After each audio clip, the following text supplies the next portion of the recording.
It seems like a good spot for our tree. Yeah, this looks good. I wonder why soil gets so hard in the wintertime. What happens to it? Yeah, I don't know. Hello and welcome to the 2021 Geotechnical Soil Conference. We will now open the floor to any questions. Excuse me, here. You right there?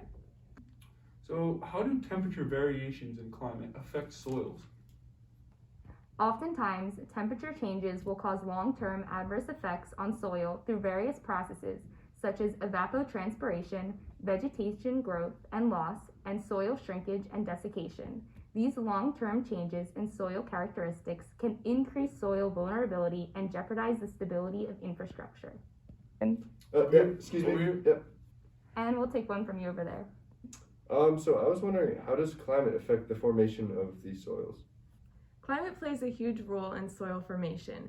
In areas with warmer, more moist climates, soils develop quicker than they would in colder, dry climates. In these warmer environments, processes such as bacteria eating, chemical reactions, and plants rooting all speed up, which directly correlates to the speed of soil formation. In colder environments, all of these processes slow down, creating a slower development of soils. Over here. You right there? So, what kind of soils are most susceptible to freezing? Silt is the most susceptible to freezing, followed by clay, which has moderate susceptibility, and gravel and sand are the least because they are highly permeable. One method of preventing soil freezing at the foundation of a building is to excavate the existing soils and replace it with a soil that is not susceptible to freezing, such as gravel. Yeah. And we'll take one from you over there. So I was wondering, how does this change in soil affect infrastructure? When the ground freezes, it freezes from the top down. The top layer of soil freezes and bonds itself to the foundation, with the lower layers of soil still loose and able to fluctuate. As the top layers freeze, each layer expands and adds an upward force to the top layers of soil. Since the top layer is bound to the infrastructure, it causes the foundation to lift upward. This change in elevation creates gaps underground that are filled by loose, unfrozen soil, which is then eventually frozen and locked into place. When the soil thaws again, the foundation cannot return to its original elevation as these gaps in the soil have been loosely filled. Excuse me, here. If you want to go? What are some preventative measures to keep soil from freezing and damaging infrastructure?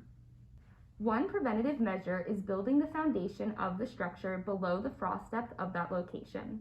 For example, in Vermont, the frost depth is 5 to 6 feet, so the foundation of buildings should be at least 6 feet below to prevent freezing soil from damaging the foundation.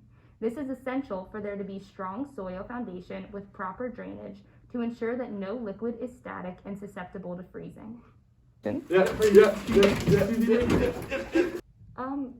Yeah, sure, you can go. So what does soil exactly look like when it freezes? Here, let us show you.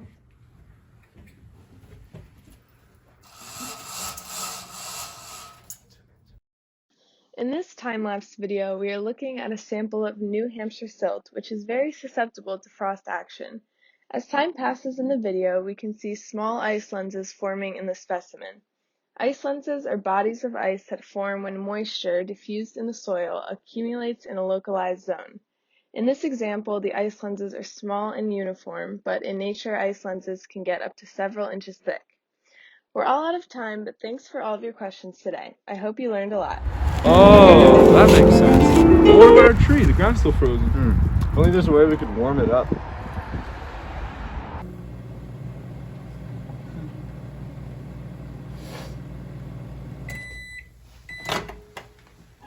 Oh, perfect. Sweet.